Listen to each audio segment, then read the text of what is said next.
उन पर भी कर ली जाए। मैं अपने दोनों मेहमानों से पूछूंगा। प्रधानमंत्री नरेंद्र मोदी, कई लोग मान रहे थे लोकसभा चुनाव के नतीजे आने के बाद छवि पर असर हुआ है, दमखम कुछ कमजोर हुआ है।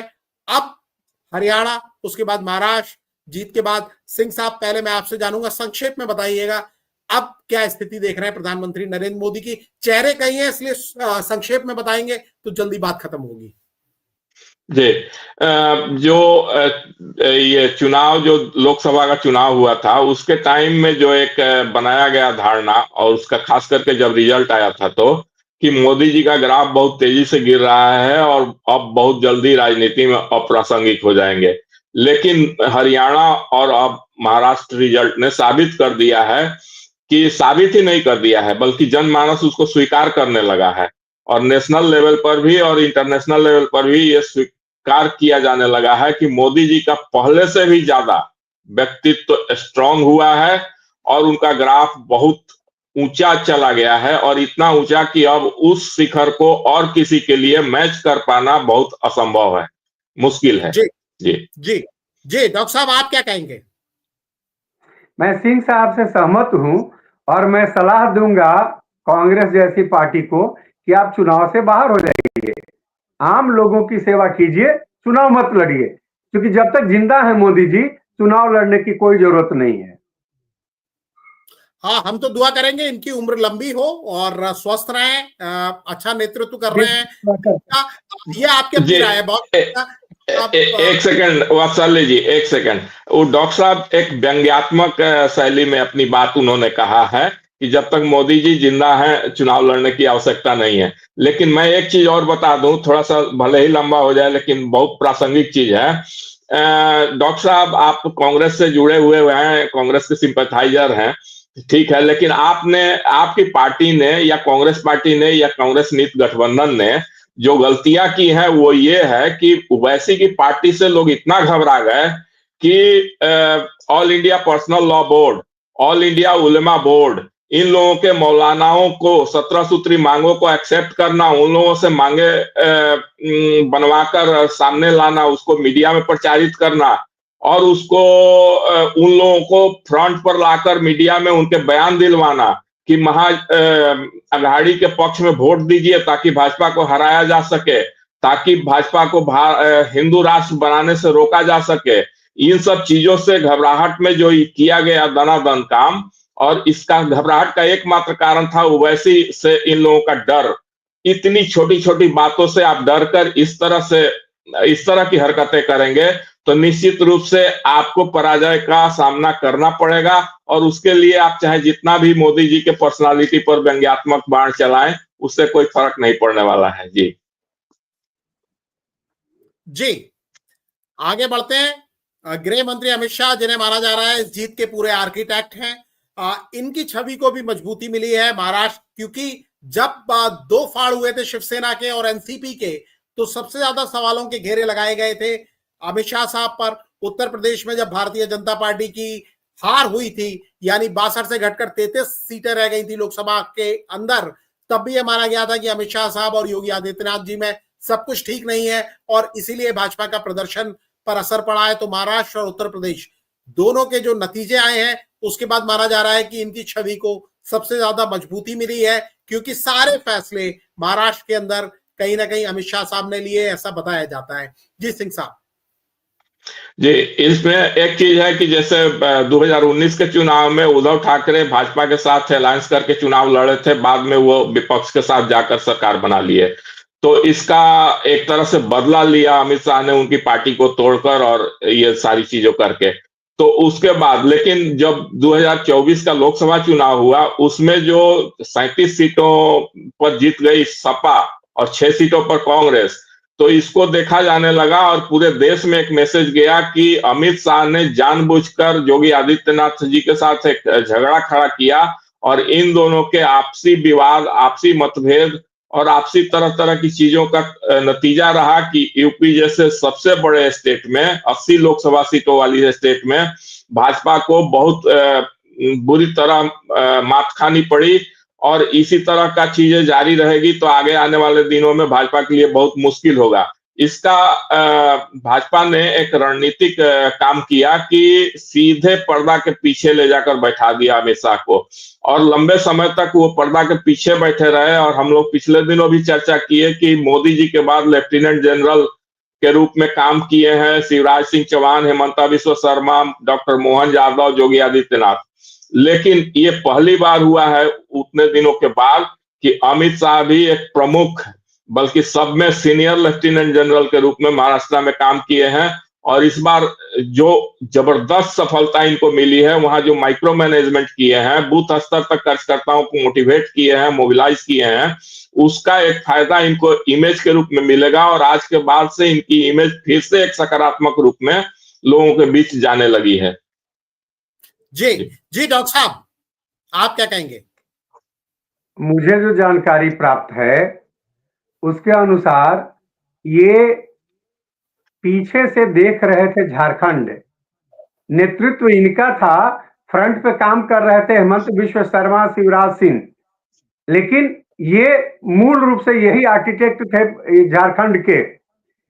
यूपी में कंप्लीट जोगी जी के जिम्मे था, और महाराष्ट्र था फडणवीस और वो गडकरी साहब के जिम्मे। वहां पर था कि कोई इंटरफेयर और कोई नहीं करेगा, ताकि आरएसएस कंबाइंड रूप से उन दोनों के साथ मिल करके और सहयोग करे।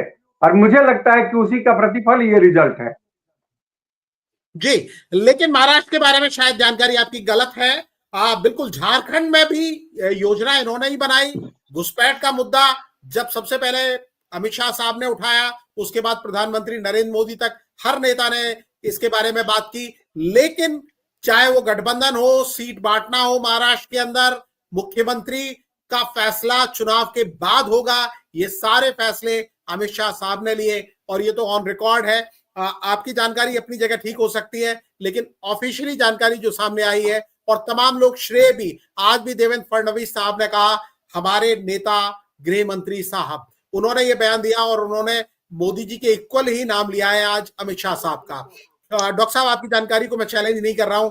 योगी आदित्यनाथ जी, चेहरा इनका चमकता हुआ दिख रहा है, और ये चमक शायद उपचुनाव में जो जीत मिली है, क्योंकि बहुत सारे लोग सवाल उठा रहे थे। अरविंद केजरीवाल ने तो लोकसभा चुनाव के पहले ही दावा कर दिया था कि इनकी कुर्सी जाने वाली है। अभी भी तमाम नेताओं ने दावे किए, लेकिन लगता है कि इन्होंने अपनी कुर्सी पर अपनी पकड़ और ज्यादा मजबूत कर ली है। सिंह साहब जी बिल्कुल, ये तो अब तो उस तरह की चीजें रही नहीं। वो लोकसभा चुनाव के टाइम में जो अरविंद केजरीवाल ने कहा, या बहुत सारे लोग कह रहे थे, वो बातें कुछ हद तक साबित सही भी होगी। तभी तो इतना धुआं तभी उठता है जब आग कहीं लगी हुई होती है। लेकिन इस बार जो अभी आज के डेट में अगर कोई इस तरह की चर्चा कर रहा है तो वो बिल्कुल बेमानी है। अब क्योंकि अब तो देखने को मिल रहा है कि केशव प्रसाद मौर्य और योगी आदित्यनाथ जी दोनों का केमिस्ट्री बहुत बदल गया है, और जहां जरूरत पड़ रही है खुद योगी आदित्यनाथ उनको केशव प्रसाद मौर्य को बयान देने के लिए आगे कर रहे हैं। तो इस तरह की चीजें हैं। और इतना ही नहीं, यूपी में 9 सीटों पर उपचुनाव हुआ जो बहुत ही प्रतिष्ठा का विषय बना हुआ था। इसलिए योगी आदित्यनाथ जहां यहां भी जोर लगा रहे थे, वहीं योगी आदित्यनाथ का झारखंड और महाराष्ट्र में भी डिमांड इतना था कि वहां भी उनको जाना पड़ रहा था लगातार। तो यदि उनको वहां भी जाना पड़ रहा था उन दोनों स्टेट में, और इनका बटोगे तो कटोगे सब जगह चल रहा था, तो ऐसा नहीं कहा जा सकता है कि आज भी कुछ इस तरह की बातें हैं जो पहले हुआ करती थी। अब वो चीज नहीं रही, अब बहुत चीज बदल चुकी हैं, और अभी मेन लाइन पर हैं योगी आदित्यनाथ जी। जी जी डॉक्टर साहब, आप क्या कहेंगे? मैं सिंह साहब से सहमत हूं, ये मुख्य लाइन पर है, मुख्य धारा में है। आरएसएस के सहयोग से ये कंप्लीट छूट था जोगी जी को कि आप देश भर में जो नारा गढ़ सके, जो दे सके, हिंदुत्व को धारदार बना सके, वो आप दीजिए। इन्होंने ये काम किया भी, इसको अपने अपने ढंग से प्रधानमंत्री जी ने भी ढाला। जैसे इनके कटोगे तो बटोगे तो कटोगे, उसको उन्होंने दिया कि जुटोगे तो सेफ रहोगे, एक रहोगे तो सेफ रहोगे। एडिशन किया फडणवीस साहब ने, उसको दिया ये सारे। तो मैं जो समझता हूं उसके अनुसार ये अहम भूमिका रही है देश भर में आज के डेट में। आदित्य जोगीनाथ जी का आरएसएस के सहयोग से कि आप लीड रोल लीजिए और लीड रोल ले रहे हैं।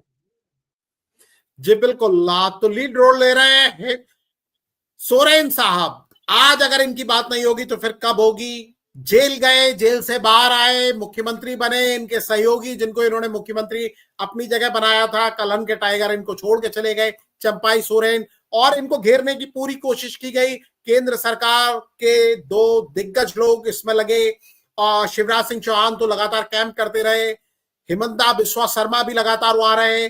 तमाम दिक्कतों के बावजूद, सहयोगियों के जाने के बाद, बड़े भाई की वाइफ सीता सोरेन के जाने के बावजूद, पिताजी का स्वास्थ्य ठीक ना होने के बावजूद इन्होंने ये लड़ाई जीत कर दिखाई है। इनके बारे में सिंह साहब क्या कहेंगे? जी, इनके बारे में हम ये कहेंगे कि हेमंत सोरेन और इनकी पत्नी कल्पना सोरेन दोनों का ही व्यक्तित्व, पर्सनालिटी इतना अभी ऊंचा हो गया है झारखंड की राजनीति में, अब जिसका विकल्प भाजपा को खोजने के लिए बहुत पसीना बहाना पड़ेगा, क्योंकि आज की डेट में भाजपा के पास अब इस कद का कोई नेता नहीं रहा। बाबूलाल मरांडी अब कहे कि आउटडेटेड हो गए तो इसमें कोई अतिशयोक्ति नहीं है, और इसलिए भाजपा को इनके स्तर का एक नेता खोजने में बहुत परेशानी होगी। क्योंकि झारखंड में एक चीज और हुआ ना कि इतने बड़े दिग्गज हेमंता बिस्वा शर्मा, इतने बड़े दिग्गज शिवराज सिंह चौहान की रणनीति को डिफीट करते हुए, और ये भी बहुत बड़े मार्जिन से, ये पति पत्नी ने अपने आप को जितना स्थापित किया, इसमें सिर्फ हेमंत सोरेन ही नहीं, इनकी पत्नी का भी फिगर बहुत ऊंचा हो गया है, बहुत बड़ा कद हो गया है। तो इन दोनों कद की बराबरी करने के लिए भाजपा को बहुत बड़ा पसीना बहाना पड़ेगा। और पहले एक डॉक्टर साहब ने बात कही थी कि झारखंड की रणनीति अमित शाह बना रहे थे, तो ऐसा नहीं है, मैं ऐसा नहीं मानता। महाराष्ट्र की रणनीति बना रहे थे अमित शाह, वहां नितिन गडकरी भी काफी इस बार योगदान रहा, बहुत अच्छा खासा योगदान उनका भी रहा। लेकिन झारखंड में प्रचार करने के लिए अमित शाह भी आए, योगी आदित्यनाथ भी आए, लेकिन रणनीतिकार दो ही थे, हेमंता बिस्वा शर्मा और शिवराज सिंह चौहान। जी जी जी, डॉक्टर साहब आप क्या कहेंगे हेमंत सोरेन? देखिए, हेमंत सोरेन सफल इसलिए हुए क्योंकि बीजेपी कई गलतियां की और उससे सहानुभूति का एक लहर उपजा हेमंत सोरेन के पक्ष में। पहली गलती कि बगैर साबित किए हुए जेल में रखा, बगैर साबित किए हुए चीफ मिनिस्टर को जेल में रखा, एक। और दूसरी गलती ये कि लगातार कहते रहे, पूर्व सीएम थे जब जेल गए थे। हेलो, लगातार बीजेपी के लोग कहते रहे कि घुसपैठिए को ये दे रहे हैं शरण। भैया 10 साल से सरकार आपकी है, बॉर्डर पे जिम्मेवारी आपकी है, घुसपैठिया कैसे? और झारखंड का बॉर्डर है भी नहीं दूसरे देश से, बांग्लादेश से झारखंड का बॉर्डर नहीं है, बंगाल का है। तो आप क्यों नहीं रोक पा रहे हो? ये झूठे चीज को वहां के लोगों ने लिया, ये गलत बोल रही है बीजेपी, उसका नतीजा खामियाजा भुगतना पड़ा बीजेपी को कि उसकी सीटें घट गई, और उसी का परिणाम निकला कि हेमंत सोरेन कारगर हुए, सफल हुए। जी डॉक्टर साहब, लेकिन जब ये जेल गए थे तो इस्तीफा देकर गए थे, पूर्व सीएम थे। बस मैं ये कहना चाह रहा था, प्रियंका गांधी, निश्चित तौर पर बहुत इंतजार था कांग्रेस के तमाम वर्कर्स को। 35 साल पहले इन्होंने चुनाव प्रचार की शुरुआत की थी, अपने पिता का चुनाव प्रचार किया, मां सोनिया गांधी का चुनाव प्रचार किया, भाई राहुल गांधी का चुनाव प्रचार किया, कई कांग्रेस के नेताओं का, उम्मीदवारों का प्रचार किया। आखिर में खुद मैदान में उतरी और 64.99% वोट, टोटल जो पोलिंग हुई थी 64.99% वोट लेकर जीती हैं। आज की कांग्रेस के लिए मेरे ख्याल से सबसे बड़ी खबर यही है। मुझे लगता है कि राहुल गांधी को वायनाड सीट रखकर इनको रायबरेली से उतारना चाहिए था। शायद उत्तर भारत में कांग्रेस जो जमीन खो रही है वो बड़ा मजबूत आधार होता, लेकिन ऐसे मौके पर जब कांग्रेस हर जगह हार रही है, सिर्फ कुछ एक सीटों को झारखंड में और कर्नाटक में जीतने के अलावा बाकी हर जगह कांग्रेस को मुश्किल परिस्थिति का सामना करना पड़ा है। उस समय प्रियंका गांधी की जीत 4,10,000 से ज्यादा वोटों से जीत, और पार्लियामेंट का मंडे से सेशन शुरू हो रहा है, उस समय उनका वहां पहुंचना, जब राहुल गांधी पर तमाम लोग आलोचक मिसाइलें दाग रहे हैं। प्रियंका गांधी बिल्कुल एक ताजा हवा के झोंके की तरह होंगी उनके लिए। राजनीति में नई नहीं है, लेकिन संसदीय राजनीति में बिल्कुल नई है और कांग्रेस को एक नई जान दे सकती हैं। ये एक निराशा भरे दिन में कांग्रेस के लिए मेरे ख्याल से सबसे बड़ी उम्मीद की किरण है। सिंह साहब, आप कैसे देख रहे हैं? जी, देखिए, इसमें एक चीज और मैं कहना चाहूंगा कि एक बार हिमंता बिस्वा शर्मा को मैं सुन रहा था, जो असम के मुख्यमंत्री हैं, तो वो बता रहे थे कि वो चूंकि लंबे समय तक कांग्रेस पार्टी में रहे थे, तो वो अपने बता रहे थे कि उनको पता है कि सोनिया जी कभी नहीं चाहेंगी कि बेटी को हमारा उत्तराधिकार मिले। वो हमेशा चाहती थी कि राहुल गांधी को ही मिले, इसीलिए इनको साइड में रखा जाता था, प्रियंका गांधी को और राहुल गांधी को आगे बढ़ाकर रखा जाता था। एक चीज, दूसरी चीज कि दोनों की अगर कंपैरिजन किया जाए तो प्रियंका गांधी ज्यादा सुलझी हुई हैं, क्योंकि उनके भाषण में थोड़ा सा तारतम्यता रहता है, प्रासंगिकता रहता है और अट्रैक्शन भी रहता है, लोगों को अच्छा भी लगता है। राहुल गांधी कभी भटकते हैं, अजीबोगरीब कभी हरकत करते हैं। एक बार बोल रहे थे कि राहुल गांधी को आप सामने देख रहे हैं, वो राहुल गांधी नहीं है, वो राहुल गांधी को मार दिया, और भी कई तरह की चीजें उन पर बन चुकी हैं। तो उन सब चीजों को देखते हुए मुझे लगता है कि आने वाले दिनों में सबसे ज्यादा दिक्कत राहुल गांधी को होगा। इसलिए नहीं होगा कि परिवार में कोई डिफरेंसेज है आज के डेट में, आज के डेट में तो नहीं है, भले ही बाद में क्या होगा हम नहीं कह सकते, लेकिन जो पार्टी में रैंक एंड फाइल है, जो कार्यकर्ताओं की फौज है, जो नेताओं की फौज है, उनको आने वाले दिनों में उनकी डिमांड बढ़ेगी कि नहीं, अब राहुल गांधी को रखिए दिल्ली में बैठाकर, हमको हमारे क्षेत्र में प्रियंका गांधी को भेजिए, हमको उनका प्रचार चाहिए, हमको उनका वरदान चाहिए, आशीर्वाद चाहिए। तो ये जब चीजें होंगी तो हमको लगता है कि दिक्कत कांग्रेस पार्टी के अंदर पड़ेगी आने वाले दिनों में। और आपने सही कहा कि इस चुनाव में प्रियंका गांधी 4,11,000 के मार्जिन से जीती हैं, जबकि इसी 2024 के आम चुनाव में राहुल गांधी उसी वायनाड सीट से मात्र 3,64,000 मतों से जीते थे। तो ये सारी चीजें हैं जो आने वाले दिनों में राहुल गांधी के लिए मुसीबत का कारण बनेगी। राहुल गांधी हर महीने विदेश जाते हैं, प्रियंका गांधी ज्यादातर इसी देश में रहती हैं, ये सब चीजें हैं। तो ये सारी परिस्थितियां हमको लगता है कि जो कांग्रेस पार्टी के अंदर और बाहर या जनता के बीच में जो परिस्थितियां बनेंगी, वो प्रियंका गांधी की ओर ज्यादा झुकती हुई नजर आएंगी। आपने सही कहा कि रायबरेली से लड़ती तो यूपी जैसे सबसे बड़े स्टेट में कांग्रेस को बहुत फायदा होता, आने वाले दिनों में कुछ ज्यादा ही फायदा होता, लेकिन उस फायदा से वंचित रह गई कांग्रेस पार्टी मात्र एक गलती से कि इनको ले जाकर वायनाड से लड़ा दिया। जी जी डॉक्टर साहब, आप भी कुछ कहेंगे? दो तीन बातें मैं कहना चाहूंगा। कैपिटल हेडलाइंस पर मैंने पहले भी कहा था कि प्रियंका गांधी ज्यादा मार्जिन से जीतेंगी आदरणीय राहुल गांधी जी के अपेक्षा, और जीती भी, ये बात सही हुआ। मेरा आकलन इसलिए इस तरह का था क्योंकि मैं समझता था कि आम पब्लिक से ये ज्यादा कनेक्ट करने में सक्षम है, अपने भाषणों के माध्यम से ये ज्यादा नजदीक मतदाताओं के बीच में पहुंच पाती है, ये इनकी खूबी है। सिंह साहब भी बता रहे हैं तारतम्य इनका रहता है भाषणों में। आपने जो कहा कि बरेली से, मैं तो उन लोगों में मानने वालों में था जो चाहते थे कि प्रियंका गांधी बनारस से लड़े, और मुझे विश्वास है कि अगर ये बनारस से लड़ती तो आदरणीय प्रधानमंत्री जी आज हारे हुए होते। तो वहां से ये लड़ती तो ज्यादा कांग्रेस को फायदा होता, इंडी गठबंधन को फायदा होता, मोदी जी को रोक पाते बाहर प्रचार करने से। प्रियंका गांधी अगर लड़ती तो इसका फायदा होता।